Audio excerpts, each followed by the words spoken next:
Panorama group, जो सोचता है वो करता है। नमस्कार, न्यूज आर्ट के खास प्रोग्राम सियासत में आप सभी दर्शकों का बहुत बहुत स्वागत है। मैं हूं करिश्मा और हमारे साथ मौजूद है न्यूज आर्ट के senior journalist Chandan Jha. Sir नमस्कार। नमस्कार करिश्मा। सर, तेजस्वी यादव आज से कार्यकर्ता संवाद यात्रा पर निकले हैं। 16 तारीख से उनकी यात्रा की शुरुआत हुई, लेकिन इनकी यात्रा शुरू होते ही खत्म हो गई। क्यों सर? बांका से उन्होंने दूसरे चरण की यात्रा शुरू की आज से, और सबसे बड़ा सवाल यह है कि आखिर यात्रा पर ब्रेक क्यों लग गया, नहीं वजह क्या है। तो जो वजह सामने आ रही है वह यह है कि झारखंड में भी विधानसभा का चुनाव होना है और साथ ही बिहार में 4 जो विधानसभा सीटें हैं वहाँ पर उपचुनाव होने हैं। इन्हीं वजहों से इस यात्रा पर फिलहाल रोक लगा दी है तेजस्वी यादव ने। हालांकि अभी जब तक हम लोग चर्चा कर रहे हैं तब तक वह बांका में ही हैं और कार्यक्रम वही है। क्योंकि दूसरे चरण की बात हमने कही है आपसे, जो पहले चरण में उन्होंने शुरुआत की थी कहाँ से, तो समस्तीपुर से, जिसमें उन्होंने समस्तीपुर, दरभंगा, मधुबनी और मुजफ्फरपुर के कार्यकर्ताओं के साथ उन्होंने संवाद किया था। और संवाद के दौरान कई चीज़ें सामने आई तेजस्वी यादव के सामने। जैसे दरभंगा में एक विवाद भी हुआ था ललित यादव और वहाँ के जो जिला अध्यक्ष हैं उनके बीच में। तो खैर ये सब चीज़ें तो होती रहती है, हर पार्टी में ये चीज़ें होती हैं और इसी के लिए शायद तेजस्वी यादव इस यात्रा को कर भी रहे हैं कि जो ज़मीनी बात है, जो ज़मीनी हकीकत है पार्टी की, वो समझ में आए। तो सबसे बड़ा यही कि इस यात्रा पर फिलहाल जो है रोक लगा दी है तेजस्वी यादव ने और पूरा फोकस वह चुनाव पर करना चाहते हैं। बिहार में जो उपचुनाव होने वाले हैं उस पर करना चाहते हैं और आप सभी जानते ही हैं कि बिहार में जो उपचुनाव है वो 13 नवंबर को है। 23 नवंबर को उसके परिणाम आएंगे और झारखंड में भी विधानसभा का चुनाव है, तो उस पर तेजस्वी यादव की नज़र रहेगी और उस पर वो मेहनत करना चाहेंगे और ताकि परिणाम जो है बेहतर हो। अगर हम बिहार के संदर्भ में अगर बात करते हैं करिश्मा, तो उसमें 4 जो विधानसभा सीटें हैं जहां उपचुनाव यहाँ होने हैं, उसमें से 3 जो है इन्हीं के हैं, राजद का ही कब्जा रहा है। तो वाकई में चुनौती तो है और अग्नि परीक्षा है, सियासी अग्नि परीक्षा कह सकते हैं तेजस्वी यादव के लिए है। बरकरार ये सीटें रहेंगी कि नहीं रहेंगी तो देखने वाली बात होगी। तो तैयारी तो जरूरी है क्योंकि सभी पार्टियां कर रही हैं अपने हिसाब से तैयारी, और अगर इन क्षेत्रों में तेजस्वी यादव अगर नहीं घूमेंगे, नहीं जाएंगे, तो उसका व्यापक असर पड़ सकता है। तो इन्हीं सब वजहों से अभी फिलहाल जो है यह यात्रा तेजस्वी यादव ने अपनी यात्रा टाल दी है।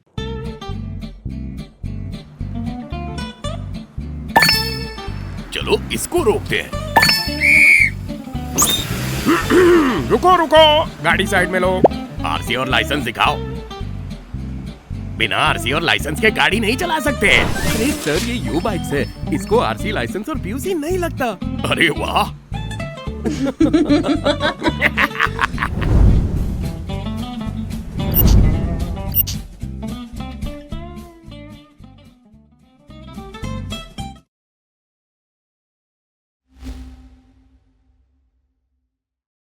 सर, तरारी उपचुनाव को लेकर जनसुराज ने अपने उम्मीदवार का ऐलान कर दिया है। इस उम्मीदवार में सर क्या खासियत है? हाँ देखो, ये लेफ्टिनेंट जनरल SK सिंह जो होंगे, वो जनसुराज जो प्रशांत किशोर की जो पार्टी है, हाँ, और उसके कर्ता धर्ता सूत्रधार वही हैं, प्रशांत किशोर हैं। उनकी मौजूदगी में लेफ्टिनेंट जनरल SK सिंह के नाम का ऐलान हुआ है।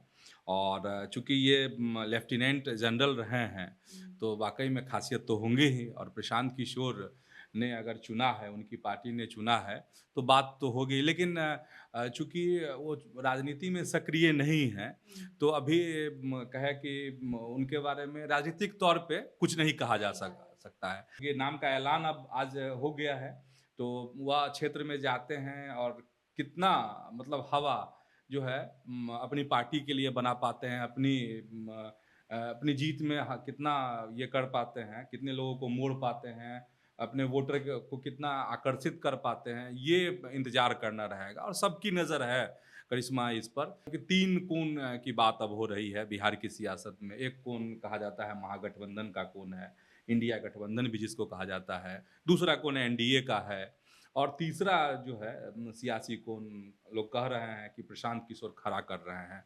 और अब एसके सिंह लड़ते हैं, क्या होता है ये देखने वाली बात होगी। अगर वाकई में एसके सिंह ने कुछ करिश्मा कर दिया सियासी, तब तो बड़ी बात हो जाएगी प्रशांत किशोर के लिए और उनकी पार्टी के लिए। पैमाना रहा चुनने का, क्या कैसे एसके सिंह को उन्होंने चुना है, ये बहुत ज़्यादा स्पष्ट नहीं है कि किस आधार पे। लेकिन प्रशांत किशोर हमेशा कहते रहे हैं कि वो समाज के अच्छे लोगों को जो है सो राजनीति चुनेंगे, लाएंगे। राइट टू रिकॉल की भी उन्होंने बात की है। तो सब देखने वाली बात होगी। अब कितना तरजीह मिलता है जनता के बीच में, तो इंतजार अभी करना पड़ेगा। पनोरमा ग्रुप, जो सोचता है वो करता है। सर, सीएम नीतीश के कार्यक्रम में लगातार जो विधायक है उनको घुसने नहीं दिया जा रहा है। आज तो हाई वोल्टेज ड्रामा विधायक जी का सड़क पर देखने को मिला है। सर, क्या हुआ है?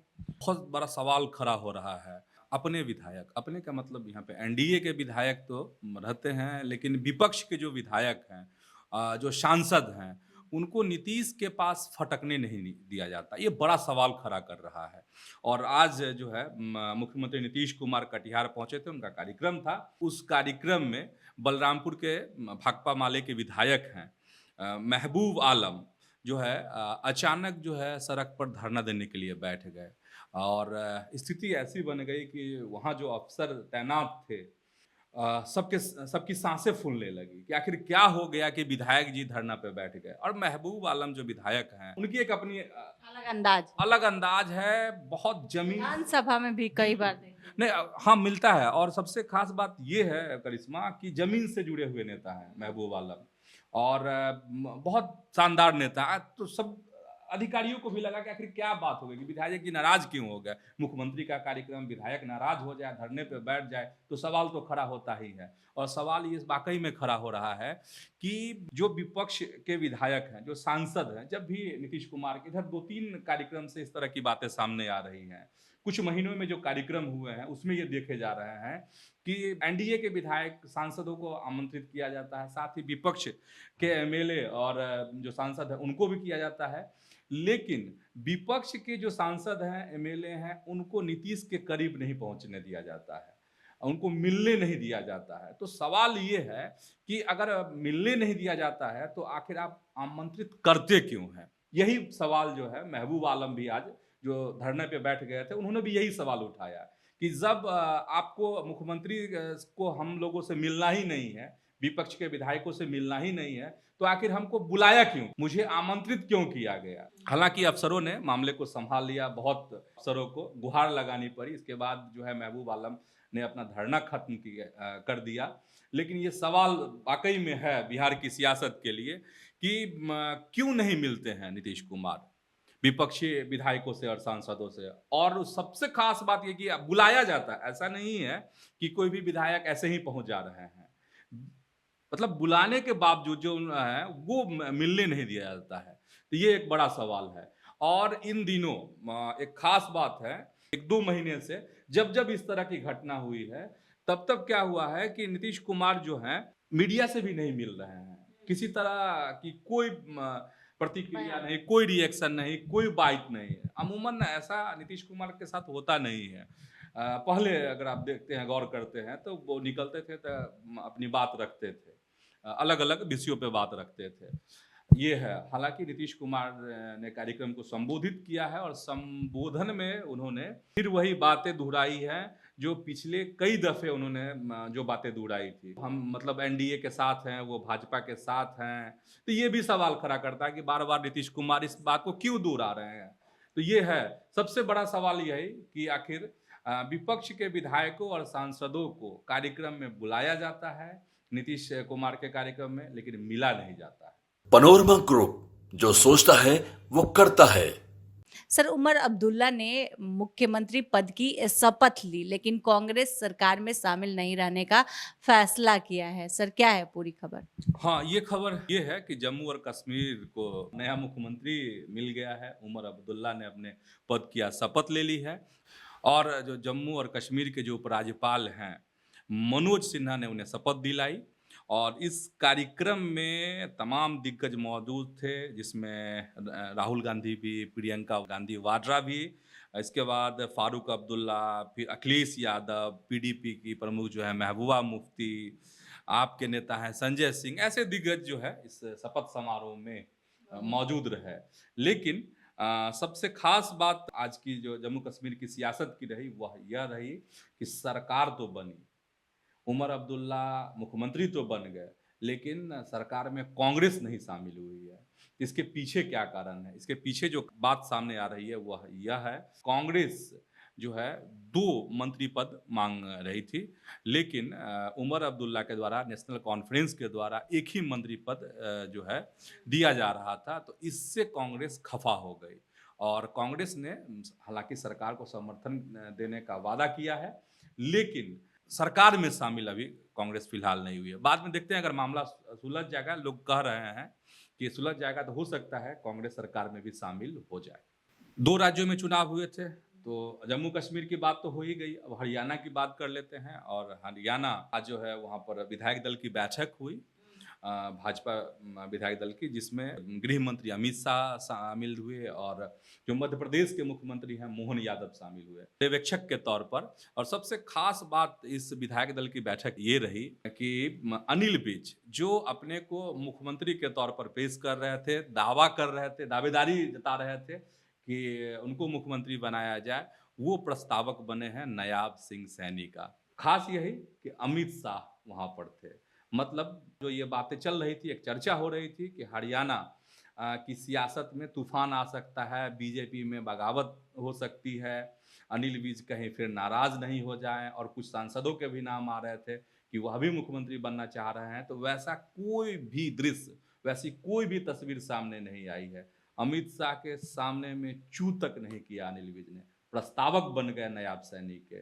और नायाब सैनी कल जो है अब मुख्यमंत्री पद की शपथ लेंगे और पीएम मोदी जो है उस कार्यक्रम में शिरकत करेंगे। तो आज के इस वीडियो में इतना ही। आगे की खबरों के लिए आप हमारे चैनल न्यूज़ 8 को सब्सक्राइब कर ले।